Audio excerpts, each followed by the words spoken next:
مصر، وان شاء الله مصر خير ان شاء الله. يا فندم ممكن تعرفوها بنفسكم بس؟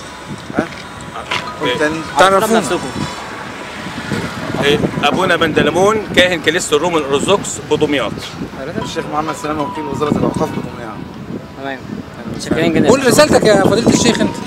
الرساله كما قال ابونا بندلمون، بنقول للشعب المصري انزلوا شوفوا الفرحه بتاعت مصر، انزلوا شاركوا ولو يعني بالجسد والروح، وبعدين مش هتبخلوا على مصر باي شيء. مصر هي دي، مصر عايزه سواعد، مصر عايزه اللي ينجز، مصر عايزه اللي ينتشلها من اللي كان يعني هيحط على مصر. مصر كانت مهبطا لأن يكيد لها الأعداء، لكن الحمد لله أول احنا فرحانين جدا باللي بيتم النهارده في المحور الثاني لقناه السويس.